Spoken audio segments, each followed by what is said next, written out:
नमस्कार दोस्तों, मेरा नाम है शशिकांत पंडित और आप देख रहे हैं मूनस्टोन क्लासेस।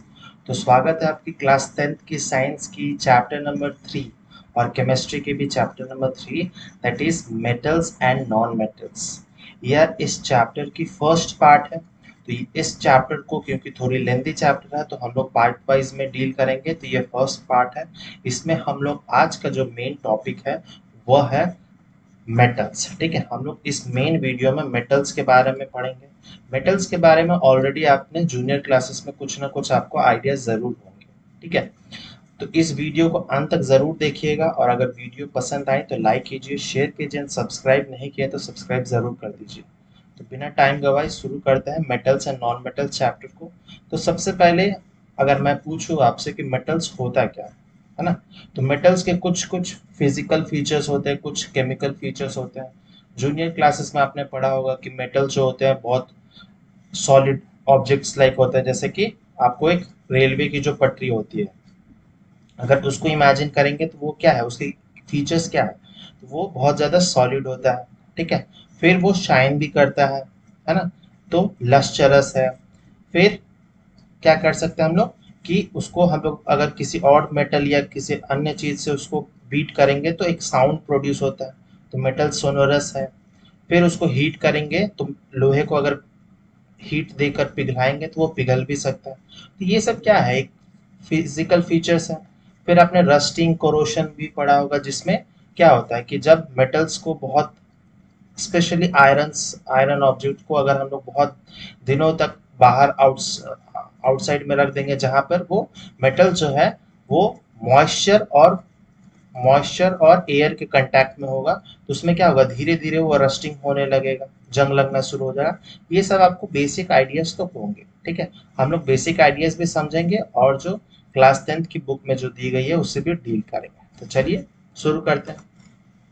तो मेटल्स क्या है, metals are elements that conduct heat and electricity and are malleable and ductiles. तो ये सारे टर्म्स आपको पता ही होगा, कंडक्ट हीट करना, इलेक्ट्रिसिटी, मैलिएबल, डक्टाइल। तो अगर आपने पीरियोडिक टेबल देखा होगा कभी, तो उसमें बहुत सारे तरह के एलिमेंट्स हैं, है ना, लगभग 120 के आसपास एलिमेंट्स हैं अप्रोक्सीमेटली। 118 तो हमें पता ही है, जिनके नाम पता है, दो के हमें नाम पता नहीं है। मॉडर्न पीरियोडिक टेबल जो है, आप क्लास जो चैप्टर 5th है उसमें भी आप पढ़ेंगे पीरियोडिक टेबल के बारे में। तो उसमें बहुत सारे मेटल्स हैं, नॉन मेटल्स है, गैसेस है। फिर ना बहुत सारे ऐसे भी एलिमेंट्स हैं जो कि ना मेटल्स हैं ना और नॉन मेटल्स में आते हैं, जिसको हम लोग मेटलॉइड्स कैटेगरी में डालते हैं। तो उसमें से ही हम लोग आज जो पढ़ रहे हैं metals. Metals are the element that conduct heat. ठीक है, तो मेटल जो है वो हीट कंडक्ट करता है। फॉर एग्जांपल जैसे घर में जो यूटेंसिल्स में खाना बनता है, चाहे आपका घर में स्टील के बर्तन में बनता हो, एल्यूमिनियम के बर्तन में बनता हो, तो वो क्या है, एल्यूमिनियम, स्टील, आयरन, ये सब क्या है, ये लोहा, क्या है, ये मेटल्स है। तो क्योंकि वो गुड कंडक्टर ऑफ हीट है, साथ ही साथ एक गुड कंडक्टर ऑफ इलेक्ट्रिसिटी है, इसीलिए हम लोग उसको यूटेंसिल्स एज अ खाने के यूज करते हैं। फिर मैलिएबल एंड डक्टाइल। मैलिएबल मतलब क्या है कि कोई भी मेटल्स को हम लोग उसको पिघला कर थिन शीट्स में बना सकते हैं, है ना। शीट्स में जैसे एल्यूमिनियम शीट्स होती है, टीन की शीट्स होती है, तो हम लोग शीट्स में कन्वर्ट कर सकते हैं कोई भी मेटल को, इसी को मैलिएबल कैरेक्टरिस्टिक कहा जाता है। और डक्टाइल क्या होता है, तो डक्टाइल होता है जो वैसे मेटल्स जिनको हम लोग एक वायर के फॉर्म में बना सकते हैं, जैसे कि इलेक्ट्रिकल वायर्स जो होते हैं, जो कि कॉपर से बने होते हैं। कॉपर और बहुत, जिनके पास बहुत पैसा है वो सिल्वर के भी यूज करते हैं। ठीक है, क्योंकि silver is the best conductor of heat and electricity. ठीक है, तो बहुत सारे मेटल्स होते हैं, एल्यूमिनियम के, आयरन के, जिसके हम लोग आयरन की जो हम लोग वायर की शेप में भी बना सकते हैं। तो डक्टाइल का मतलब है वायर की शेप में बनाना और मैलिएबल का मतलब है थिन शीट्स में बनाना। ये जूनियर क्लासेस में पढ़ा ही होगा। ये सब कुछ एलिमेंट मेटल्स के नाम है, जैसे आयरन, एल्यूमिनियम, विथ सिंबल्स मैंने डाल दिए। Copper, gold, platinum, lead, potassium, sodium, calcium, magnesium, ये सारे एग्जांपल्स हैं। Metals are elements which forms positive ions by losing electrons. Thus, metals are known as electropositive elements. तो इसका मतलब क्या, इलेक्ट्रोपॉजिटिव एलिमेंट्स का, तो मेटल जो होते हैं, लेट सपोज मान लेते हैं Mg, मैग्नीशियम, ये क्या करता है, ये पॉजिटिव आयंस फॉर्म होता है। कैसे फॉर्म होता है, बाय लूजिंग इलेक्ट्रॉन्स। तो Mg क्या बन जाता है, Mg2+ बन जाता है बाय लूजिंग 2 इलेक्ट्रॉन्स। ठीक है, तो ये बन जाता है ऐसे। सिमिलरली सोडियम, सोडियम क्या बन जाता है, Na+ बन जाता है बाय लूजिंग 1 इलेक्ट्रॉन्स, है ना। तो ये सब मेटल्स क्या है, मैग्नीशियम, सोडियम, पोटेशियम, कैल्शियम, ये सब इलेक्ट्रोपॉजिटिव एलिमेंट्स हैं। ठीक है, इलेक्ट्रोपॉजिटिव एलिमेंट है, क्यों, क्योंकि ये लोग इलेक्ट्रॉन लूज करता है। और जो नॉन मेटल्स होते हैं जस्ट इसके ऑपोजिट होता है, जो इलेक्ट्रॉन्स को एक्सेप्ट करता है। ठीक है, इलेक्ट्रॉन्स का गेन करता है नॉन मेटल्स, बट मेटल्स जो होते हैं वो इलेक्ट्रॉन को लूज करते हैं। ठीक है, तो ये तो एक जस्ट ब्रीफिंग हो गया मेटल्स के बारे में थोड़ी बहुत। अब हम लोग फिजिकल कैरेक्टरिस्टिक्स या फिजिकल प्रॉपर्टीज मेटल के देख लेंगे। तो सबसे पहला होता है हार्डनेस। पता ही है, मोस्ट ऑफ द मेटल जो होता है सॉलिड हार्ड होता है ना। Metals are hard except alkali metals. तो एल्कली मेटल्स कौन होते थे, पीरियोडिक टेबल में जो ग्रुप 1 के एलिमेंट्स हैं उसको हम लोग कहते हैं, ग्रुप 1 के एलिमेंट्स को हम लोग एल्कली मेटल्स कहते हैं, जिसमें hydrogen, lithium, sodium, potassium, rubidium, caesium, francium, ये सारे आ जाते हैं। तो एक्सेप्ट एल्कली मेटल्स, बाकी जितने भी मेटल्स होते हैं ऑलमोस्ट वो होते हैं हार्ड, सॉलिड में होते हैं। Such as sodium, potassium, lithium जो होते हैं वेरी सॉफ्ट मेटल्स होते हैं, they can be cut using knife. तो वह वो ऐसे मेटल्स हैं जिसको हम लोग चाकू से, कैंची से भी काट सकते हैं। ठीक है, तो एक्सेप्शंस है, क्योंकि केमिस्ट्री पता ही है आपको, chemistry is full of exception. फिर सेकंड है स्ट्रेंथ, क्योंकि हार्ड है, सॉलिड है, तो उसके स्ट्रेंथ भी होगी, है ना। Most of the metals are strong and high, have high tensile strength. तो बहुत ज्यादा उनमें टेंसाइल स्ट्रेंथ होती है, इसीलिए हम लोग क्या उसको ब्रिजेस में, रोड्स में यूज करते हैं, इंफ्रास्ट्रक्चर में। जब मकान बनता है तो हम लोग लोहे का, स्टील के फ्रेम बनाते हैं, ढांचा क्रिएट करते हैं। क्यों, क्योंकि वो मजबूती प्रोवाइड करता है, उनकी टेंसाइल स्ट्रेंथ बहुत ज्यादा होती है।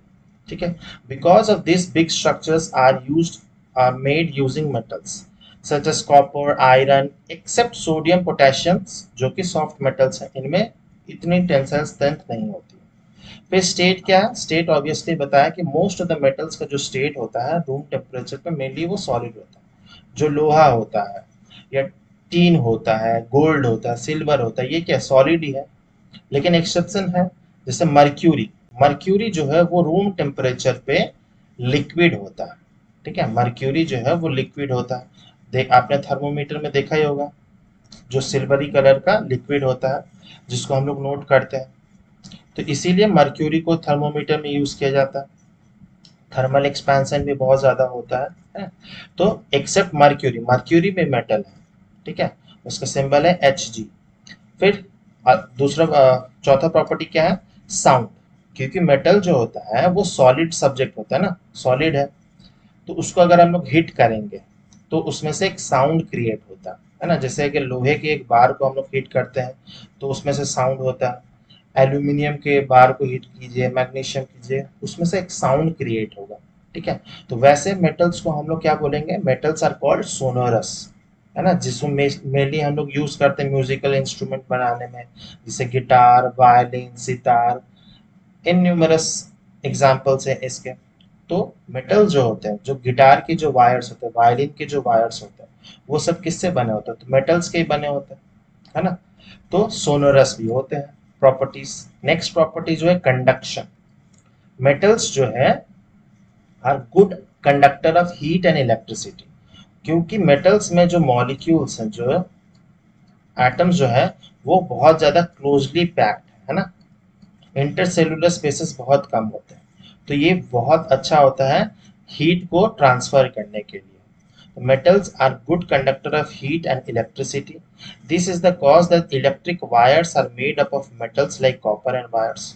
तो जो हमारे घरों में वायरिंग होती है, इलेक्ट्रिकल वायरिंग होती है, वो मेनली किसकी अंदर में जो होती है वो मेटल्स की होती है। मेटल वायर कॉपर की होगी या अदर अलॉयज की होगी, और बाहर में जो कोटिंग होती है वो प्लास्टिक की होती है, ताकि हमें शॉक ना लगे टच करने पे, है ना।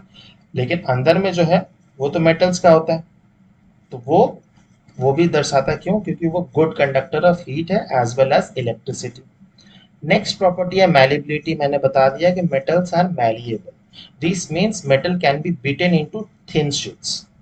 जैसे अगर ये लोहे का एक बार है, ठीक है, उसको हम लोग प्रेशर के थ्रू या हीट के थ्रू उसको पिघला पिघला कर या उसको मार मार कर उसको एक पतला सा थिन शीट्स में, ऐसा बड़ा सा थिन शीट्स में बना सकते हैं, ठीक है। तो इसी को बोलते हैं मैलिएबिलिटी।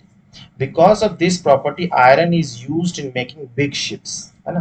तो जो बड़े बड़े जहाज होते हैं, शिप्स होते हैं, वो आयरन की शीट से ही बने होते हैं, एल्यूमिनियम की शीट से बने होते हैं। आप चाहे एल्यूमिनियम, जैसे एरोप्लेन की जो आउटर कवरिंग होती है वो एल्यूमिनियम शीट से मेनली बनी होती है, और भी बहुत सारे अलॉयज यूज किए जाते हैं। तो ये मेटल की प्रॉपर्टी के कारण कि उसे हम लोग थिन शीट में बदल सकते हैं, तो उसी को बोलते हैं मैलिएबिलिटी।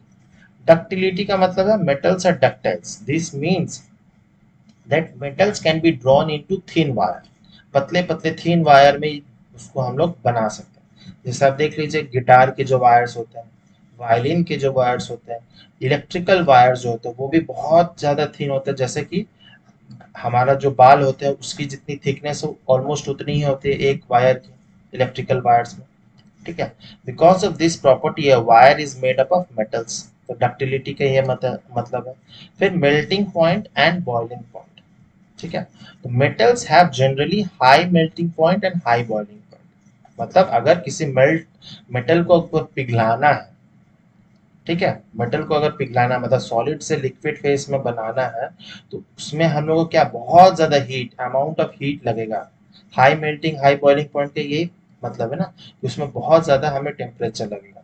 लेकिन अगर जस्ट पानी को अगर उबालना है तो वो 100 डिग्री सेल्सियस में उबल जाता है ना। लेकिन मेटल्स को अगर हमें पिघलाना है तो बहुत अमाउंट ऑफ हीट, 100 डिग्री से नहीं होगा कुछ उसको, ठीक है। हजारों से ऊपर, 1000 डिग्री सेल्सियस से ऊपर में आपको टेम्परेचर लगता है किसी भी नॉर्मली मेटल को पिघलाने के लिए, ठीक है। लेकिन एक्सेप्शन ऑलरेडी पता ही है कि सोडियम पोटेशियम मेटल जो है उनका melting point and boiling point बहुत कम होता है। इसीलिए क्या होता है, मेटल्स स्पेशली जो एल्कली मेटल्स है, सोडियम पोटेशियम बहुत ज्यादा रिएक्टिव होते हैं। और उनको हम लोग क्या करते हैं, रिएक्टिव होते हैं इसीलिए हम लोग उसको केरोसिन ऑयल के अंदर स्टोर करके रखते हैं, क्योंकि वो ऑक्सीजन के साथ भी बहुत ज्यादा रिएक्ट कर जाते हैं या फिर पानी के साथ भी बहुत विगरसली रिएक्ट कर जाते हैं। इसीलिए हम लोग इसको केरोसिन ऑयल में स्टोर करके रखते हैं। फिर मेटल की अलग दूसरी नेक्स्ट प्रॉपर्टी जो है वो डेंसिटी। मेटल्स जो होता है मेनली इसकी डेंसिटी बहुत हाई होती है। डेंसिटी मतलब, density means mass by volume, ये पता होगा। तो अगर कोई भी एक, लेट सपोज लोहे का कोई भी एक आइटम ले लेते हैं, लोहे का, स्टील का, एल्यूमिनियम का, उसको अगर हम लोग पानी में उसमें डालेंगे, पानी में डालेंगे तो वो क्या हो जाएगा, वो नीचे जाके सिंक कर जाएगा, वो फ्लोट नहीं करेगा ना, क्योंकि इसकी डेंसिटी ज्यादा है इसीलिए वो सिंक कर जाएगा, वो फ्लोट नहीं करता। लेकिन इसके रेस्पेक्ट में हम लोग एक नॉन मेटल ले लेते हैं या फिर कोई भी एक प्लास्टिक ले लेते हैं, लेकिन वो क्या करता है, वो फ्लोट करने लगता है, वो सिंक नहीं करता, सबमर्ज नहीं होता। तो डेंसिटी मतलब मेटल्स की हाई होती है। फिर कलर। कलर जो है metals of most of the metals are grey in colour, but gold and copper are exceptions. तो कलर में वैसा कुछ नहीं है, हर मेटल्स का अलग अलग कलर हो सकता है। लेकिन हाँ, मेटल जो होते हैं वो लस्चरस होता है, लस्चरस, बहुत ज्यादा शाइन बनाते हैं। शाइन मतलब शाइनी लगता है। जैसे कि आप एक पॉलिश्ड आयरन सरफेस देख लीजिए, स्टील के सरफेस देख लीजिए, आपको उसमें हूबहू अपना चेहरा नजर आने लगता है। साथ ही साथ में गोल्ड, कॉपर, ये कितना चमकता है, दूर से ही चमकने लगता है ना। तो मेटल जो होते हैं जनरली वो लस्चरस होते हैं, बहुत शाइनी ऑब्जेक्ट्स होते हैं, ठीक है। तो ये सब जो था मेनली फिजिकल प्रॉपर्टीज थे। ये सब आपने जूनियर क्लासेस में कभी ना कभी पढ़ा ही होगा। मैं बस एक बार रिकैपिचुलेट करा दिया आपको। अब मेन जो है टॉपिक पढ़ना वो है केमिकल प्रॉपर्टीज पढ़ना, मेनली मेटल्स का, ठीक है। तो फर्स्ट जो हम लोग पढ़ेंगे केमिकल प्रॉपर्टीज में कि reaction of metal with oxygen. तो मेटल जो है वो ऑक्सीजन के साथ कैसा रिएक्ट करता है, किस टाइप ऑफ रिएक्शन होता है। तो most of the metals form respective metal oxide with reacting with oxygen. जो जनरल इक्वेशन बनता है केमिकल इक्वेशन, वो है कि जब मेटल ऑक्सीजन के साथ में रिएक्ट करता है तो मेटल ऑक्साइड जनरली बनाता है। जैसे कि फर्स्ट एग्जांपल ले लेते हैं, reaction of potassium with oxygen. Potassium पता है, पोटेशियम जो है वो एल्कली एलिमेंट्स है, एल्कली मेटल है ना। तो वो बहुत ज्यादा विगरस होता है, बहुत विगरस रिएक्शंस होता है। तो potassium metals form potassium oxide with when react with oxygen. तो पोटेशियम जब ऑक्सीजन के साथ रिएक्ट करता है तो वो पोटेशियम ऑक्साइड बन जाता है, ठीक है, और बहुत जल्दी रिएक्ट करता है ऑक्सीजन के प्रेजेंस में। इसीलिए पोटेशियम सोडियम को हम लोग केरोसिन ऑयल में स्टोर कर रखते हैं, क्योंकि बहुत ज्यादा विगरसली ऑक्सीजन के प्रेजेंस में ही रिएक्ट कर जाएगा, ठीक है। फिर नेक्स्ट एग्जांपल ले लीजिए आप, जैसे सोडियम। सोडियम भी सेम है, वो भी एल्कली मेटल ही है। तो जब वो ऑक्सीजन के साथ में रिएक्ट करते हैं तो Na+O2 क्या बनता है, सोडियम ऑक्साइड, है ना। फिर आप इसको बैलेंस कर सकते हैं, जो बैलेंसिंग मैंने फर्स्ट चैप्टर में ही आपको सिखाया। तो अगर आप वो नहीं वीडियो देखें तो वो जरूर देख लीजिएगा, उसका लिंक भी आपको डिस्क्रिप्शन बॉक्स साथ ही साथ पिन कमेंट में आपको मिल जाएगा, ठीक है। तो जब सोडियम ऑक्सीजन के साथ रिएक्ट करता है तो ये क्या बनाएगा, sodium oxide. Similarly potassium oxide इसमें भी बनता है ना। तो मोस्ट ऑफ द जो एल्कली मेटल्स होते हैं, लिथियम, सोडियम, पोटेशियम, इसीलिए लिथियम बैटरीज भी यूज किए जाते हैं मोबाइल्स, इलेक्ट्रॉनिक सामानों में। तो उसमें कोटिंग किया जाता है कि वो जो लिथियम अंदर में है उसके साथ ऑक्सीजन रिएक्ट ना कर जाए। ऑक्सीजन आएगा तो लिथियम भी डिग्रेड होने लगता है धीरे धीरे करके। इसीलिए जो मोबाइल की बैटरीज होती है उस पर हम लोग कवरिंग किया हुआ आपको मिलता है। तो लिथियम जो है, लिथियम को बहुत ज्यादा लेयर से प्रोटेक्ट किया जाता है ताकि वो ऑक्सीजन के कांटेक्ट में ना आए और इजीली खराब ना हो जाए, ठीक है। Are known as alkali metals. Alkali metals react vigorously with oxygen. मतलब विगोरसली मतलब बहुत जल्दी ही रिएक्ट कर जाते हैं, बहुत जल्दी, बहुत फास्ट रिएक्ट करते हैं, ठीक है। तो ये हो गया एल्कली मेटल्स। बाकी मेटल्स किस तरह से रिएक्ट करते हैं, जैसे कि कॉपर। कॉपर क्या है, तो कॉपर एक ट्रांजिशन मेटल है, डी ब्लॉक का ये मेटल है ना। तो ये क्या है, तो ये माइल्ड रिएक्टिव है, बहुत विगरसली रिएक्ट नहीं करता। तो copper does not react with oxygen at room temperature. Room temperature पे तो अगर कॉपर को हम लोग रख देते हैं तो ऐसे आपके घर में बहुत सारे यूटेंसिल्स होंगे जो कॉपर के होंगे, तो वो रूम टेम्परेचर पे देखिएगा तो नॉर्मली रिएक्ट नहीं करता है ऑक्सीजन के साथ में। But when burned in air, जब उनको हीट करते हैं, जब कॉपर को हम लोग हीट करते हैं in the presence of air, तब वो मेटल ऑक्साइड में, कॉपर ऑक्साइड में क्रिएट हो जाता है। तो when copper react with oxygen in the presence, heat के प्रेजेंस में, जब हम लोग हीट देते हैं, ठीक है, तो हीट जब देते हैं तब जाके कॉपर ऑक्साइड बनता है। लेकिन रूम टेम्परेचर पे कोई ऐसा रिएक्शन नहीं होता। तो ये बहुत ध्यान में रखने की बात है।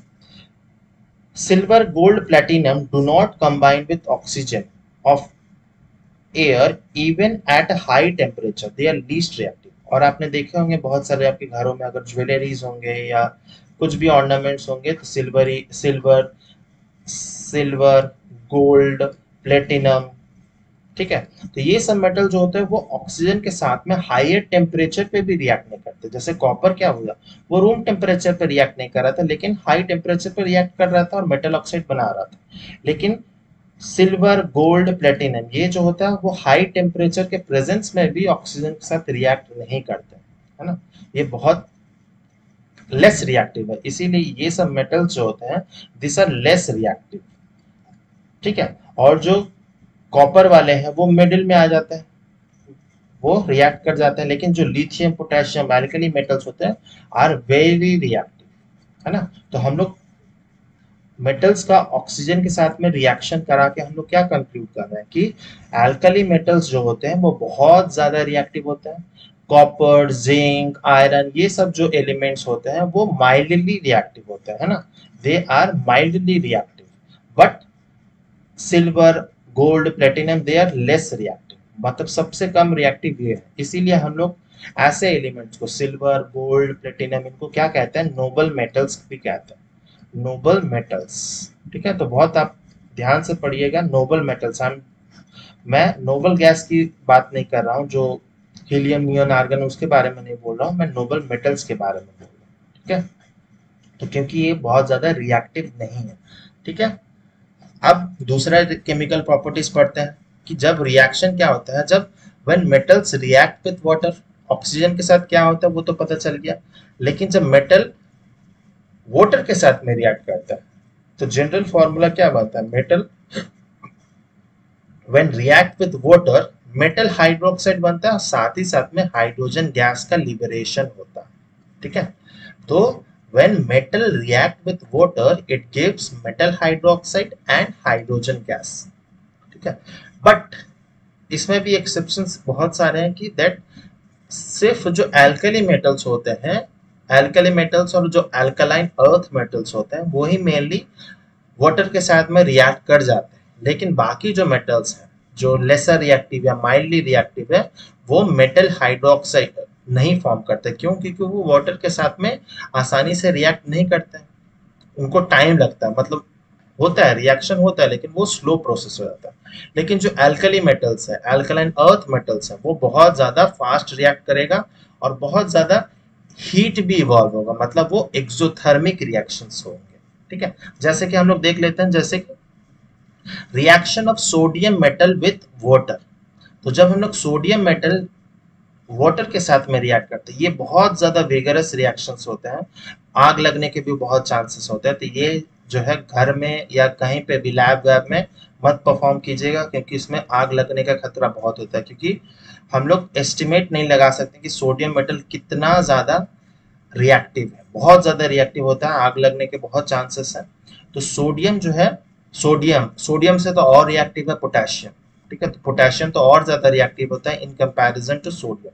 तो ये क्या है, अल्कली मेटल है सोडियम पोटेशियम। तो जब ये वाटर के साथ में रिएक्ट करता है तो मेटल हाइड्रोक्साइड बनाएगा ही, तो सोडियम हाइड्रोक्साइड बनाएगा, साथ ही साथ में हाइड्रोजन गैस का लिबरेशन होगा और बहुत ज्यादा हीट या एनर्जी भी बनाएगा, हीट और एनर्जी भी रिलीज होगा। तो ये किस टाइप ऑफ रिएक्शन है, ये एक्सोथर्मिक रिएक्शंस है। ठीक है, ये एक्सोथर्मिक काइंड ऑफ रिएक्शंस है, बहुत ज्यादा हीट रिलीज होता है। तो पोटेशियम के लिए भी सेम ही होगा कि K plus H2O gives KOH plus H2। ठीक है, सिमिलर रिएक्शन होंगे। अब जब जो जैसे कि कैल्शियम मैग्नीशियम इनके साथ में जब रिएक्शन होता है तो ये कैसे मेटल्स होते हैं, तो इसको हम लोग कहते हैं एल्कलाइन अर्थ मेटल्स। ठीक है, अल्कलाइन अर्थ मेटल्स जैसे कि magnesium, calcium, strontium, barium, radium, ये सब जो होता है ये क्या होता है, ये अल्कलाइन अर्थ मेटल है जो ग्रुप 2 के एलिमेंट्स होते हैं। ठीक है, तो metals of calcium metal with water, तो calcium metal forms calcium hydroxide along with hydrogen gas and heat when react with water।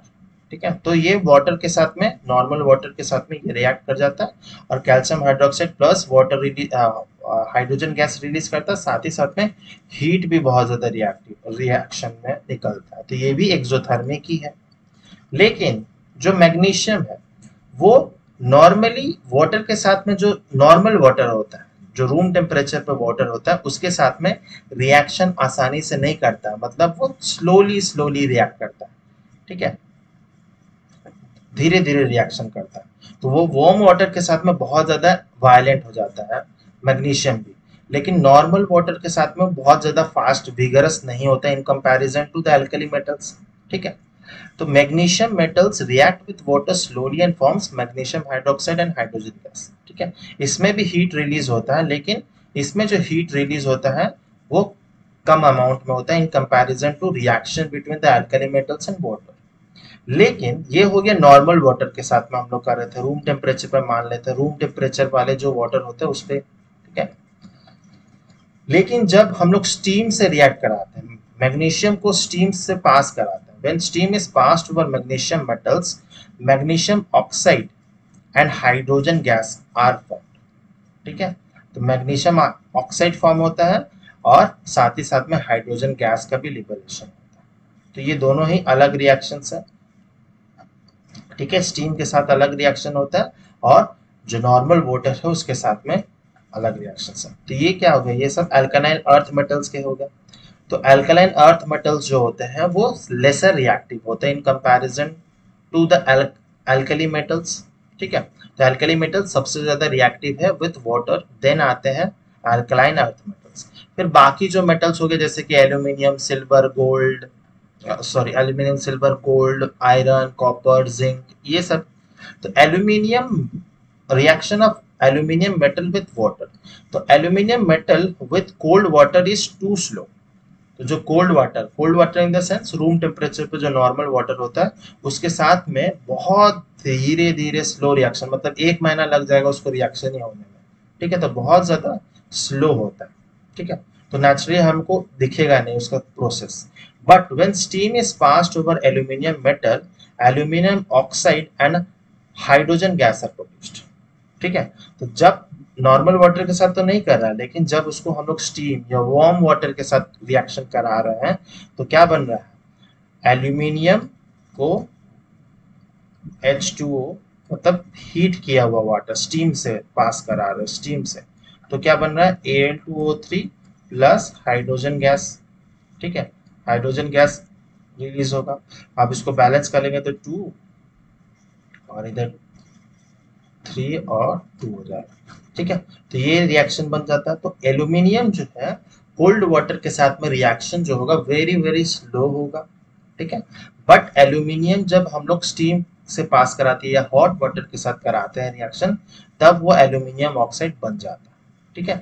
धीरे धीरे क्या हो रहा है, जैसे जैसे हम लोग एल्यूमिनियम जिंक इन सब पे आ जाएंगे तो रिएक्टिविटी जो है वो डिक्रीज होते जा रही है ना। तो एल्कली मेटल सबसे ज्यादा रिएक्टिव थे, फिर आते हैं अल्कलाइन अर्थ मेटल जैसे कैल्शियम मैग्नीशियम, फिर आ जाते हैं बाकी जैसे एल्यूमिनियम जिंक आयरन, है ना। बाकी एग्जांपल भी देख लेते हैं, तो जैसे कि जिंक, जब जिंक को हम लोग वाटर से रिएक्ट कराते हैं तो zinc metal produces zinc oxide and hydrogen gas when steam is passed over it. और जिंक बिल्कुल ही रिएक्ट नहीं करता है कोल्ड वाटर के साथ। एल्यूमिनियम स्लोली रिएक्ट करता भी है, लेकिन जिंक तो कोल्ड वाटर के साथ में कोई रिएक्शन नहीं शो करेगा। तो जिंक अगर बाई चांस ऐसा क्वेश्चन आता है कि जिंक जब हम लोग रिएक्ट कराते हैं वाटर को, वाटर के साथ में लिख दिया है कोल्ड वाटर, तब आपको क्या लिखना होगा, नो रिएक्शन। जिंक रिएक्ट तभी करेगा जब हम लोग हॉट वाटर या स्टीम से पास कराएंगे, तभी जाके वो रिएक्शन होगा और जिंक ऑक्साइड बनाएगा और हाइड्रोजन गैस का लिबरेशन होगा, अन्यथा नहीं होगा।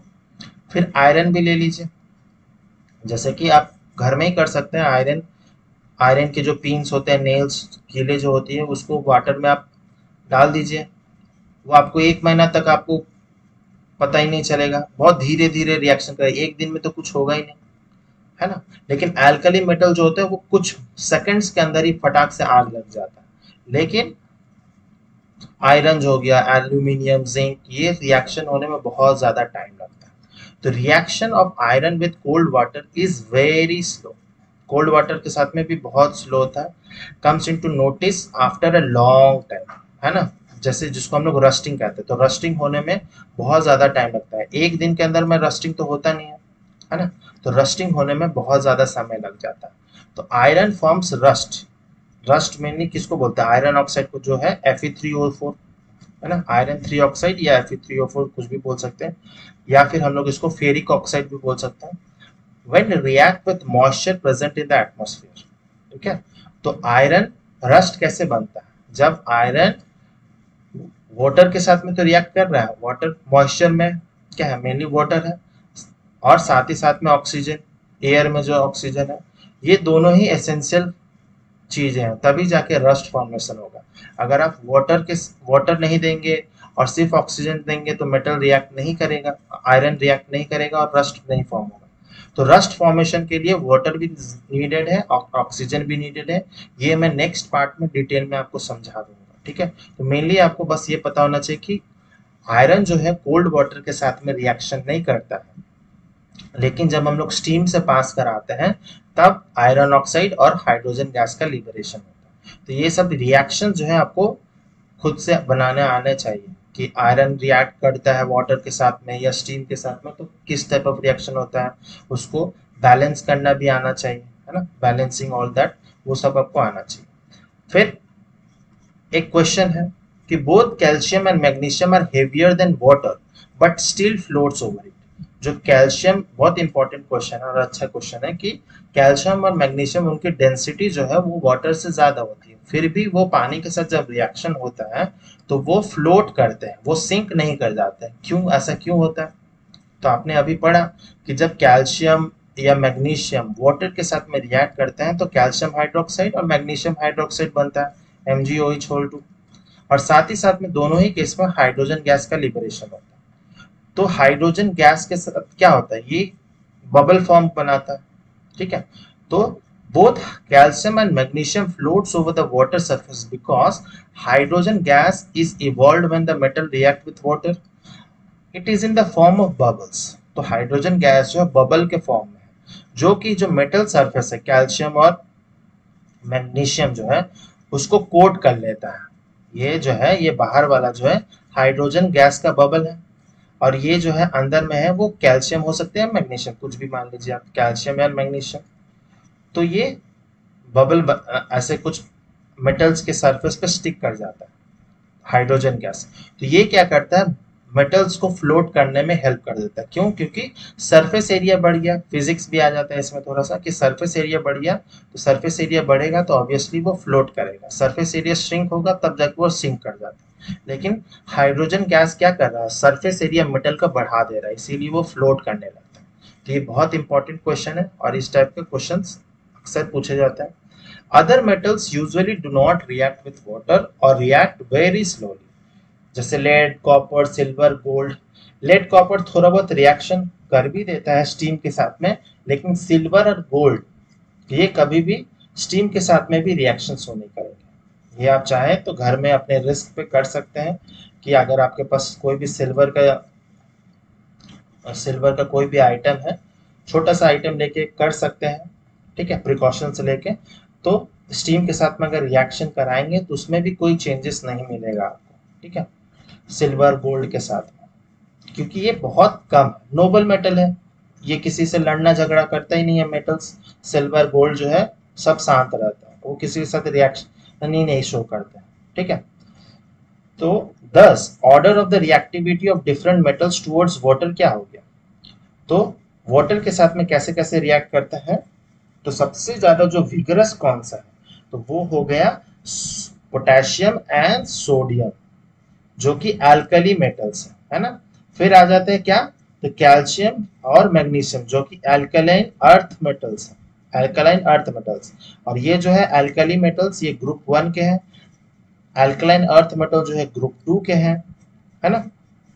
सॉरी ये ए ही नहीं होगा, एल्यूमिनियम होगा, एल्यूमिनियम, ठीक है, ग्रुप 3 के एल्यूमिनियम, फिर जिंक, आयरन, लेड, कॉपर, ये सब क्या है, ये सब आ जाते हैं डी ब्लॉक के elements, transition element D block वाले।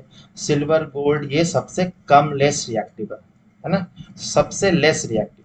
तो दोनों ही केस में जब मेटल ऑक्सीजन के साथ में रिएक्ट कर रहा है और वाटर के साथ में, दोनों केस में similar kind of reactivity series बन रहा है, जिसमें अल्कली मेटल सबसे ज्यादा रिएक्टिव होते हैं और जो नोबल मेटल होते हैं जैसे सिल्वर गोल्ड प्लैटिनम ये सबसे कम रिएक्टिव होते हैं, ठीक है। फिर हम लोग तीसरा रिएक्शन भी देख लेंगे जिसमें हम लोग पढ़ेंगे कि reaction of metal with dilute acid. तो मेटल जब डाइल्यूट एसिड के साथ में रिएक्ट करता है तो क्या फॉर्मेशन होता है, ये तो आपने सेकंड चैप्टर में भी पढ़ा ही होगा कि जब मेटल, फर्स्ट और सेकंड चैप्टर दोनों में ही, कि जब मेटल डाइल्यूट एसिड के साथ में रिएक्ट करता है तो क्या बनता है, रेस्पेक्टिव सॉल्ट बनाएगा, मेटल सॉल्ट बनेगा, साथ ही साथ में हाइड्रोजन गैस का इसमें लिबरेशन होता है। तो एग्जाम्पल्स देख लेते हैं। तो जब रिएक्शन ऑफ सोडियम मेटल, तो sodium metals with dilute hydrochloric acid, ठीक है। तो जब sodium metal dilute hydrochloric acid के साथ में रिएक्ट कर रहा है, डाइल्यूट के साथ कर रहा है, तो क्या बन रहा है, सोडियम क्लोराइड, जो कि सॉल्ट है, मेटल सॉल्ट है ना, सोडियम क्लोराइड, सोडियम क्लोराइड, ठीक है। तो ये क्या है, मेटल सॉल्ट है, साथ ही साथ में हाइड्रोजन गैस का लिबरेशन होगा। तो सोडियम, फिर सिमिलर काइंड ऑफ रिएक्शन होगा पोटेशियम का भी, K प्लस HCl, ये क्या बनाएगा, KCl प्लस H2। तो आप बैलेंस कर लेंगे, ठीक है। तो कुछ इस तरह से रिएक्शन हो जाएगा, तो पोटेशियम क्लोराइड बनेगा और हाइड्रोजन गैस का लिबरेशन होगा, ठीक है। तो ये हो गया एल्कली मेटल्स के लिए। फिर अल्कलाइन अर्थ मेटल्स के लिए भी क्या होगा, तो reaction of magnesium metal with dilute hydrochloric acid, ठीक है। तो ये भी रिएक्ट करेगा लेकिन थोड़े इसका जो रिएक्शन प्रोसेस होगा वो लिटिल बिट स्लोअर होगा in comparison to the alkali metals. Alkali metals का जो रिएक्शन होगा वेरी फास्ट होता है, बहुत ज्यादा विगरस होता है। ठीक है, वो मान लीजिए ये अल्कली मेटल जो है बहुत थोड़े थोड़े से बोलने में ही भड़क जाने वाले ऐसे मेटल्स हैं, डिस्टर्बिंग एलिमेंट्स हैं, वो बहुत ज़्यादा रिएक्ट कर जाते हैं किसी भी सिचुएशंस में आकर। ठीक है, लेकिन मैग्नीशियम कैल्शियम ये सब जो है थोड़े बहुत लिटिल माइल्डर वर्सन है अल्कली मेटल्स के, तो ये भी रिएक्ट करेंगे और क्या बनाएंगे, सॉल्ट बनाएंगे, मैग्नीशियम क्लोराइड या कैल्शियम क्लोराइड CaCl2 बनाएंगे, और साथ ही साथ में हाइड्रोजन का भी गैस का लिबरेशन होगा। फिर जो माइल्डली रिएक्टिव होते हैं, जो बीच वाले मेटल्स आ गए, जिंक आयरन, ये एसिड के साथ में रिएक्ट करके क्या बनाते हैं, तो जब ये एसिड के साथ में रिएक्ट करते हैं तो जिंक सल्फेट बनता है।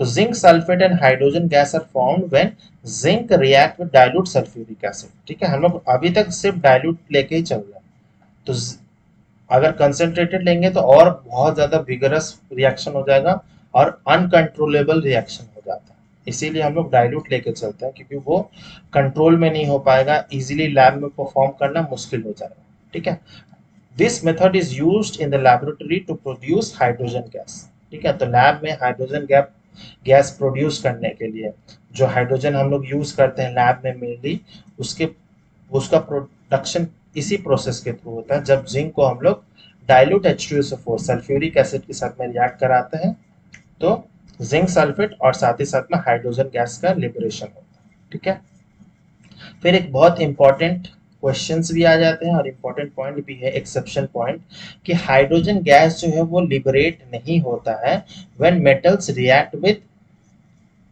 Nitric acid, dilute nitric acid. ठीक है, इस दोनों ही केस में देखिए हम लोग इसमें हाइड्रोक्लोरिक एसिड यूज किया और H2SO4, दोनों केस में हाइड्रोजन गैस लिबरेट हो रहा है, लेकिन नाइट्रिक एसिड जो है मेटल्स के साथ में रिएक्ट करता है तब वो क्या, वो नहीं निकालता, वो हाइड्रोजन गैस का लिबरेशन नहीं होता। क्यों, क्योंकि नाइट्रिक ऑक्साइड जो है HNO3 बहुत ज्यादा स्ट्रॉन्ग ऑक्सीडाइजिंग एजेंट है। ठीक है, वो ऑक्सीडाइजिंग एजेंट है, तो जो हाइड्रोजन नॉर्मली निकलता है उसको क्या करता है, वो उसको ऑक्सीडाइज कर देता है, मतलब उसको ऑक्सीडाइज कर देता है मतलब क्या, उसमें ऑक्सीजन गेन हो जाता है। ऑक्सीडाइज का मतलब यही है, तो ऑक्सीजन गेन हो जाता है, तो मतलब हाइड्रोजन जो है वो वाटर में कन्वर्ट हो जाता है। तो एक्चुअल में हाइड्रोजन बनता ही नहीं है, वो वाटर में कन्वर्ट हो जाता है। तो किस लिए होता है, क्योंकि स्ट्रॉन्ग ऑक्सीडाइजिंग नेचर के कारण, नाइट्रिक एसिड का स्ट्रॉन्ग ऑक्सीडाइजिंग नेचर के कारण वो ऑक्सीडाइज कर देता है हाइड्रोजन गैस को and liberated into the water and itself gate reduced, और खुद वो रिड्यूस हो जाता है नाइट्रोजन के अलग अलग ऑक्साइड फॉर्म में, जैसे नाइट्रस ऑक्साइड N2O या नाइट्रिक ऑक्साइड या नाइट्रोजन डाइऑक्साइड, ये सब फॉर्म में वो बन जाता है। ठीक है, N2O, सॉरी ये नाइट्रिक ऑक्साइड जो है, नाइट्रिक ऑक्साइड NO2 होगा, सॉरी NO होता है, हाँ ठीक है, एंड नाइट्रोजन डाइऑक्साइड NO2। ठीक है, तो मेनली वो खुद रिड्यूस हो जाता है। क्यों रिड्यूस हो जाता है, मतलब क्या, यहाँ पर नाइट्रिक ऑक्साइड में 3 ऑक्सीजन था ना, और ये यहाँ पर क्या हो गया, इसका ऑक्सीजन का लॉस हो गया, मतलब वो रिड्यूस हो गया। ठीक है, तो इसीलिए बहुत बहुत इंपॉर्टेंट क्वेश्चन होता है कि हाइड्रोजन गैस लिबरेट क्यों नहीं होता है जब मेटल रिएक्ट करते हैं डाइल्यूट नाइट्रिक एसिड के साथ में। क्यों, क्योंकि वो बहुत ज्यादा ऑक्सीडाइजिंग नेचर का है, तो वो हाइड्रोजन गैस जो लिबरेट होता है उसको वो ऑक्सीडाइज कर देता है और वो वाटर में कन्वर्ट कर देता है, और वो खुद ब खुद रिड्यूस हो जाता है अलग अलग नाइट्रोजन ऑक्साइड फॉर्म में। ठीक है, copper gold silver is known as noble metals, मैंने पहले ही बताया, these do not react with water और डाइल्यूट एसिड्स। तो ये वाटर के साथ ना रिएक्ट करता, ना ही डाइल्यूट एसिड के साथ में। तो अगर इसको ये सब रिएक्ट कैसे करेगा, तो कंसंट्रेटेड एसिड के साथ में ये रिएक्ट कर जाता है, लेकिन डाइल्यूट के साथ में नहीं करता। तो रिएक्टिविटी सीरीज देखेंगे तो मोर और लेस सेम ही है ना, एल्कली मेटल्स, फिर अल्कलाइन अर्थ मेटल्स, फिर ग्रुप 3 के, फिर डी ब्लॉक के मेटल्स, फिर आ जाएंगे सिल्वर, गोल्ड, प्लेटिनम, ये सब आ जाएंगे नोबल मेटल्स, है ना। फिर हम लोग आ जाते हैं, नेक्स्ट पढ़ते हैं मेटल ऑक्साइड के बारे में। ठीक है, तो मेटल ऑक्साइड्स जो बने, है ना, जब हम लोग वाटर के साथ में रिएक्ट करा रहे थे तो मेटल ऑक्साइड बन रहे, तो मेटल ऑक्साइड का प्रॉपर्टी क्या है, तो वो जो है वो मेटल ऑक्साइड, जैसे कि कोई भी ले लीजिए, जैसे कि सोडियम ऑक्साइड, ठीक है, सोडियम ऑक्साइड, या फिर मैग्नीशियम ऑक्साइड, कैल्शियम ऑक्साइड, या एल्यूमिनियम ऑक्साइड, ये सब क्या होते हैं, ये सब जो होते हैं ये बेसिक नेचर के होते हैं। क्यों, कैसे बेसिक नेचर के होते हैं वो मैं समझाता हूँ। तो जब मेटल ऑक्साइड को हम लोग वाटर के साथ में रिएक्ट कराते हैं तो वो एक हाइड्रोक्साइड बनाते हैं जो कि बेसिक नेचर के होते हैं मेन, ठीक है। और the aqueous solution of metal oxide turns red litmus blue, तो ये बेसिक नेचर शो करता है, रेड लिटमस पेपर का कलर हो जाता है ब्लू में चेंज, तो ये बेसिक नेचर शो करता है। और जो नॉन मेटल्स ऑक्साइड होता है, नॉन मेटल ऑक्साइड्स, ठीक है, जैसे कि कार्बन डाइऑक्साइड, नाइट्रोजन डाइऑक्साइड, ये सब क्या है, ये सब ये सब क्या है, ये सब एसिडिक नेचर के होते हैं, ये एसिडिक नेचर के होते हैं। नाइट्रोजन डाइऑक्साइड, सल्फर डाइऑक्साइड, ये सब एसिडिक नेचर के होते हैं। लेकिन जैसे sodium oxide, magnesium oxide, calcium oxide, ये सब बेसिक नेचर के होते हैं, ठीक है। तो रिएक्शन देख लेते हैं जब मेटल ऑक्साइड का वाटर के साथ में रिएक्ट करते हैं, ठीक है। तो most of the metal oxide are insoluble in water, most of the metals oxide जो है वो इनसॉल्युबल इन वाटर होता है। alkali metal oxidizes are soluble in metals, but exception, chemistry is full of exception, but alkali metal जो है वो soluble है पानी में। क्यों, क्योंकि बहुत ज्यादा रिएक्टिव हो तो वो पानी में घुल जाते हैं। लेकिन बाकी जो माइल्ड रिएक्टिव है या नोबल मेटल्स तो बिल्कुल ही रिएक्ट नहीं करते हैं, ठीक है। तो alkali metals oxides give strong base when dissolved with water, for example जैसे देखिए सोडियम ऑक्साइड जब वाटर में डिसॉल्व करते हैं तो एक स्ट्रॉन्ग बेस देता है, सोडियम हाइड्रोक्साइड एक स्ट्रॉन्ग बेस है। तो यही है सोडियम मेटल ऑक्साइड का, ये बेसिक नेचर शो करता है, बेसिक नेचर शो करता है कि सोडियम ऑक्साइड जो है वो बेसिक है, ठीक है। अगर आपको पूछ लिया जाए कि क्वेश्चन कि justify that metal oxide are basic in nature, तो आप इस रिएक्शन को शो करा सकते हैं, दिखा सकते हैं। सिमिलरली पोटेशियम ऑक्साइड भी जब वाटर के साथ में रिएक्ट होगा तो वो स्ट्रॉन्ग बेस बनाएगा, पोटेशियम हाइड्रोक्साइड बनाएगा, ठीक है। तो ये हो गया बेसिक। लेकिन कुछ मेटल ऑक्साइड ऐसे हैं जो बोथ बेसिक नेचर भी शो करते हैं और साथ ही साथ में एसिडिक नेचर भी शो करते हैं। तो वैसे जो ऑक्साइड होते हैं उसको हम लोग क्या कहते हैं, उसको हम लोग कहते हैं एम्फोटेरिक ऑक्साइड्स। तो उसको हम लोग कहते हैं, वेरी वेरी इंपॉर्टेंट है ये कंसेप्ट, एम्फोटेरिक ऑक्साइड्स। तो जैसे जिंक ऑक्साइड हो गया, एल्यूमिनियम ऑक्साइड हो गया, ये सब क्या है, ये सब इनसॉल्युबल इन वाटर है, पानी में घुलते भी नहीं है, और साथ ही साथ में ये एसिड और बेस के साथ दोनों ही रिएक्शन करते हैं, ठीक है, ये दोनों ही रिएक्शन शो कराते हैं, ठीक है। तो aluminium oxide and zinc oxide are amphoteric in nature and amphoteric substance shows both acidic and basic characters, ठीक है। Ampho, it reacts with base like acids and react with acid like base, ठीक है। जैसे कि जब वो zinc oxide react करता है जब बेस के साथ में, तो जिंक ऑक्साइड क्या एज अ एक्ट कर रहा है, तो ये खुद एसिड की तरह रिएक्ट कर रहा है, ठीक है। तो एसिड प्लस बेस, ये बेस है, एसिड प्लस बेस क्या बनाएगा, सॉल्ट बनाएगा, है ना, neutralisation reaction, salt plus water बनाएगा, तो ये वही रिएक्शन है, ठीक है। तो जब मेटल ऑक्साइड जो है वो स्पेशली जिंक और एल्यूमिनियम ऑक्साइड जब वो बेस के साथ में रिएक्ट कर रहा है तो वो खुद एसिडिक कैरेक्टर शो करेगा, ठीक है, और एक सॉल्ट बनाएगा। जो सॉल्ट यहाँ पर बना रहा है वो क्या है, सोडियम जिंकेट, Na2ZnO2, ठीक है, sodium zincate plus water release करेगा। सिमिलरली जब जिंक ऑक्साइड एक स्ट्रॉन्ग एसिड के साथ में रिएक्ट करेगा, जैसे कि HCl, ये एसिड है ना, तो उस केस में जिंक ऑक्साइड क्या करेगा, वो बेस की तरह एक्ट करने लगेगा, ठीक है। फिर वो बना देगा, सॉल्ट बनाएगा, तो जिंक क्लोराइड सॉल्ट बना देगा प्लस वाटर रिलीज करेगा, ठीक है। तो यही मैं बोल रहा था, एम्फोटेरिक ऑक्साइड का मतलब ये है कि वो बोथ एसिड और बेस के साथ में रिएक्ट करता है, ठीक है, वो बोथ एसिड और बेस की तरफ रिएक्शन करता है। यहाँ पर क्या हो गया, ये जब बेस के साथ में कर रहा था खुद एसिड बन गया, और जब एसिड के साथ कर रहा था वो बेस बन गया, ठीक है। सिमिलर ये हो गया जिंक ऑक्साइड के साथ। एल्यूमिनियम ऑक्साइड भी सेम ही टाइप का रिएक्शन शो करता है। तो aluminium oxide behaves like a base when react with acid and behaves like acid when react with a base. ठीक है, कुछ हद तक टंग ट्विस्टर लग रहा है, लेकिन आप इजीली समझिए। ये बेस है ना, सोडियम हाइड्रोक्साइड, ये बेस है, तो ये क्या हो गया, ये एसिड की तरह काम करेगा एल्यूमिनियम ऑक्साइड। और ये सोडियम एल्यूमिनेट, जैसे इस केस में बन रहा था सोडियम जिंकेट, इसमें सोडियम एल्यूमिनेट प्लस वाटर, ये भी एक सॉल्ट है, सोडियम जिंक एल्यूमिनेट और सोडियम जिंकेट। ठीक है, तो ये एसिड के तरह रिएक्ट कर रहा है। सिमिलरली जब वो एक एसिड के साथ में रिएक्ट कर रहा है, दिस इज एसिड, और वो खुद क्या बन जा रहा है, वो खुद बेस बन जा रहा है। तो ये क्या बना रहा है, एल्यूमिनियम क्लोराइड प्लस वाटर, एक सॉल्ट बना रहा है। ठीक है, तो ये सब क्या हो गया, aluminium Al2O3, aluminium oxide, zinc oxide, ये सब एग्जांपल्स है एम्फोटेरिक सब्सटेंसेस के।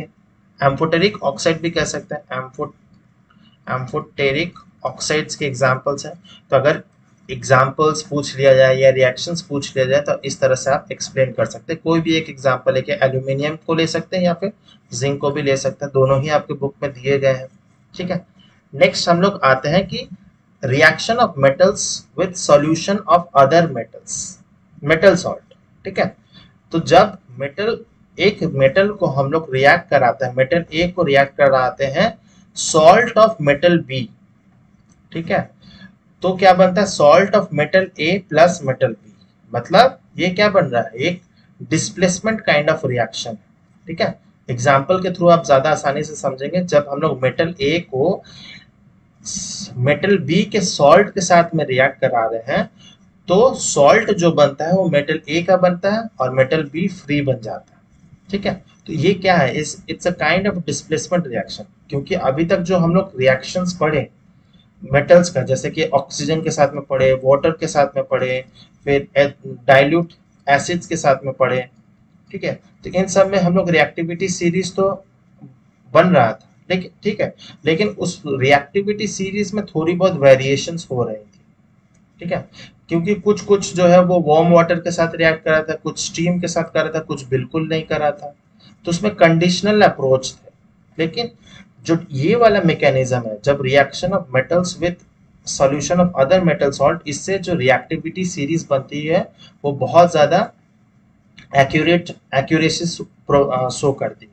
ठीक है, तो this method is the best method. ठीक है, ये वेरी वेरी इंपॉर्टेंट मेथड है, जिससे हमें रिएक्टिविटी सीरीज पता होता है, एग्जैक्ट रिएक्टिविटी सीरीज। बाकी जब ऑक्सीजन वाटर के साथ में या डाइल्यूट एसिड के साथ में भी रिएक्ट करा के हमें रिएक्टिविटी सीरीज मिलती है, लेकिन वो बहुत ज्यादा एग्जैक्ट शो नहीं करता है, एक्यूरेसी उसमें कम है। ठीक है, तो अब एग्जाम्पल के शुरू करते हैं। जैसे कि आयरन मेटल ए है, ठीक है, और ये मेटल बी के सॉल्ट के साथ में, जैसे कॉपर सल्फेट जो कि ब्लू कलर होता है ना, उसके साथ में रिएक्ट करता है। तो ये क्या होता है, आयरन, क्योंकि कॉपर से आयरन जो है वो कॉपर से ताकतवर है, रिएक्टिविटी ज्यादा है, ये रिएक्टिव ज्यादा है, तो कॉपर को वो रिप्लेस कर देगा, धक्का मार के उसको हटा देगा कॉपर से, और वो खुद बॉन्ड बना लेगा सल्फेट के साथ में। ठीक है, खुद बॉन्ड बना लेगा फेरस सल्फेट। तो यहाँ पे क्या होगा, कॉपर सल्फेट का कलर भी चेंज होता है, ब्लू से वो क्या बन जाता है, ब्लू से वो ग्रीनिश कलर बन जाता है, और कॉपर जो होता है वो अलग अलग हो जाता है, अलग थलग पड़ जाता है। ठीक है, तो ये क्या है, एक टाइप ऑफ डिस्प्लेसमेंट रिएक्शन है। सिमिलरली हम लोग जब एल्यूमिनियम को रिएक्ट कराते हैं कॉपर सल्फेट के साथ में, तो उस केस में भी क्या होता है कि एल्यूमिनियम जो है वो ज्यादा ताकतवर है, वो ज्यादा रिएक्टिव है इन कंपैरिजन टू कॉपर, तो वो कॉपर को रिप्लेस कर देगा और खुद एल्यूमिनियम जो है वो सल्फेट के साथ में रिएक्शन बॉन्ड बना लेगा। ठीक है, सिमिलर केस जिंक के साथ भी होता है। जिंक और कॉपर के बीच में जिंक जो है वो ज्यादा ताकतवर है इन कंपैरिजन टू कॉपर। ठीक है, तो वो रिप्लेस कर देगा और खुद जिंक सल्फेट प्लस कॉपर को अलग बना देगा। तो सारे ही अबव एग्जांपल में क्या हो रहा है, आयरन एल्यूमिनियम जिंक, ये देखिए आयरन एल्यूमिनियम जिंक, ये तीनों ही मोर रिएक्टिव है, मोर पावरफुल है in comparison to copper. Powerful हम लोग केमिस्ट्री में यूज नहीं करेंगे, हम लोग रिएक्टिव बोलेंगे। ठीक है, this is why they displace the copper from its salt solution. लेकिन एक और भी रिएक्शन देख लेते हैं, जैसे कि हम लोग कॉपर को when copper is dipped in a solution of silver nitrate it displaces silver and forms copper nitrate। लेकिन जब कॉपर रिएक्ट करता है सिल्वर नाइट्रेट के साथ में तो वो सिल्वर को डिस्प्लेस कर देता है, तो इस केस में क्या हो गया, और कॉपर नाइट्रेट बना लेता है, तो कॉपर जो है इस केस में क्या हो गया, वो सिल्वर से ज्यादा रिएक्टिव है, वो सिल्वर से ज्यादा रिएक्टिव है, ज्यादा पावरफुल है, तो इसीलिए वो कॉपर सिल्वर को बाहर कर दिया और खुद कॉपर नाइट्रेट बना लिया। ठीक है। In the above reaction, copper is more reactive than silver and hence displaces the silver from the silver nitrate solution। तो इससे हमें एग्जैक्ट पता चल रहा है कि कौन किसको डिस्प्लेस कर रहा है। ठीक है, सबसे ज्यादा ताकतवर कौन है, इससे हम लोग को एग्जैक्ट पता चल जाता है। तो इसीलिए इससे हम लोग को रिएक्टिविटी सीरीज बनाने में सबसे आसान होता है और सबसे एक्यूरेसी शो करती है। और एक दो एग्जांपल है, जैसे कि सिल्वर मेटल, जब सिल्वर मेटल रिएक्ट करता है कॉपर सल्फेट के साथ में, सिल्वर मेटल जो कॉपर सल्फेट के साथ में रिएक्ट करता है तो उसमें रो रिएक्शन होता है, कोई भी रिएक्शन नहीं होता। क्यों नहीं होता, क्योंकि कॉपर जो है वो ताकतवर है ना, सिल्वर के साथ में सिल्वर के कंपैरिजन में ताकतवर है, तो सिल्वर जो है वो कॉपर को डिस्प्लेस नहीं कर पाता, तो कॉपर जो है वो एज इट इज सल्फेट के साथ में ही बॉन्ड करके रह जाता है। ठीक है, इन दोनों की जो बॉन्डिंग है कॉपर और सल्फेट की, इन दोनों की बॉन्डिंग को सिल्वर जो है वो तोड़ नहीं सकता, इसीलिए वो एज इट इज रह जाता है। सिमिलर केस जब गोल्ड जब रिएक्ट करता है कॉपर सल्फेट के साथ में तो नो रिएक्शन होता है, क्योंकि कॉपर जो है वो ज्यादा रिएक्टिव है in comparison to gold. Similar case platinum को भी अगर रिएक्ट कराता है प्लैटिनम प्लस कॉपर सल्फेट तो उसमें भी क्या होगा, नो रिएक्शन ही होगा, क्योंकि platinum is less reactive in than copper. Similar way में जैसे कि एल्यूमिनियम नाइट्रेट, उसको अगर हम लोग कॉपर के साथ में रिएक्ट कराते हैं तो क्योंकि कॉपर जो है एल्यूमिनियम ज्यादा रिएक्टिव है इन कंपैरिजन टू कॉपर, इसीलिए वो कॉपर क्या करता है, एल्यूमिनियम को रिप्लेस नहीं कर पाता, इन दोनों का बॉन्ड को तोड़ नहीं पाता, डिस्प्लेस नहीं कर पाता, तो नो रिएक्शन। ठीक है, तो इससे हम लोग को एग्जैक्टली पता चल जा रहा है कि कौन किससे ज्यादा ताकतवर है, कौन किसको डिस्प्लेस कर देता है। ठीक है, तो इसी तरह से हमारा रिएक्टिविटी सीरीज बन जाता है मेटल से। तो ये जो डिस्प्लेसमेंट वाला मैकेनिज्म वो ज्यादा बेटर मेथड है हमें रिएक्टिविटी सीरीज बनाने में। The order of intensity or the reactivity of metal is known as the reactivity series. The reactivity of element decreases on moving from the top to the bottom in the given reactivity series. जैसे in the reactivity series, copper, gold, silver are at the bottom and hence least reactive, and these metals are known as noble metals. Potassium is at the top of the series and hence most reactive. तो बहुत बार ये reactivity series भी पूछा जा सकता है, तो अगर आप इसको मेमोराइज कर लेंगे तो बहुत सही रहेगा, आपके हेल्पफुल रहेगा। ठीक है, तो सबसे ज्यादा रिएक्टिव कौन से हैं, तो ये दोनों पोटेशियम एंड सोडियम, ये ग्रुप 1 के हैं। ठीक है, ये ग्रुप 1 के हैं, एल्कली मेटल्स हैं। फिर कैल्शियम मैग्नीशियम ये ग्रुप 2 के हैं। फिर एल्यूमिनियम ग्रुप 3 के हैं। ठीक है, तो इस तरह से याद कर लीजिए 1 2 3। और जिंक, आयरन, प्लेट, ये सब क्या होगा, ये डी ब्लॉक है, डी ब्लॉक के एलिमेंट है, जिंक, आयरन, लेड। हाइड्रोजन जो है वो बीच में मिडिल में बन जाता है। ठीक है, ऑलमोस्ट हाइड्रोजन, तो हाइड्रोजन जो है वो copper, silver, mercury, gold, silver in सबसे भी ज्यादा रिएक्टिव है। साथ ही साथ में कॉपर और मर्क्यूरी ये भी डी ब्लॉक के ही है, सिल्वर, गोल्ड भी डी ब्लॉक वाले एलिमेंट्स ही है, बट ये जो है लास्ट वाले जो है एलिमेंट्स जैसे मर्क्यूरी, सिल्वर, गोल्ड, प्लेटिनम, ये सब जो है लेस रिएक्टिव है, वो किसी के साथ में रिएक्शन इजीली नहीं करते, इसीलिए उसको नोबल मेटल्स कहते हैं। और जो ग्रुप 1 के मेटल्स है, अल्कली मेटल्स हैं, वो मोस्ट रिएक्टिव है। तो इस तरह से याद कर सकते हैं आप ग्रुप 1 के sodium, potassium, sodium, calcium, magnesium, फिर एल्यूमिनियम ग्रुप 3 का, फिर डी ब्लॉक के आ जाएंगे zinc, iron, lead, hydrogen, copper. ठीक है, तो हाइड्रोजन जो है जस्ट एक रेफरेंस पॉइंट बन जाता है कि हाइड्रोजन के ऊपर कौन सा है, तो ये जितने भी है तो ये रिएक्टिव है, तो हाइड्रोजन के ऊपर जितने भी है रिएक्टिव है और ये जितने भी नीचे हैं ये लेस रिएक्टिव है। ठीक है, और ये जो सबसे नीचे वाले वो सबसे ज्यादा लेसर रिएक्टिव है। ठीक है, तो ये था हमारा रिएक्टिविटी सीरीज और इस पार्ट में हम लोग यहीं तक कंटिन्यू कर मतलब यहीं तक रखेंगे। नेक्स्ट जो पार्ट आएगा उसमें हम लोग पार्ट सेकंड में मेनली हम लोग नॉन मेटल्स के बारे में, उसकी फिजिकल और केमिकल प्रॉपर्टीज पढ़ेंगे और नेक्स्ट चैप्टर को प्रोसीड करेंगे। इस वीडियो को देखने के लिए बहुत बहुत धन्यवाद। अगर वीडियो अच्छा लगा तो लाइक ज़रूर कीजिए, कमेंट करके बताइए कैसा लगा है, कोई डाउट है, सजेशंस है तो आप कमेंट बॉक्स में पूछ सकते हैं। शेयर कीजिए अपने दोस्तों के साथ, सब्सक्राइब नहीं किया तो सब्सक्राइब भी कर लीजिए।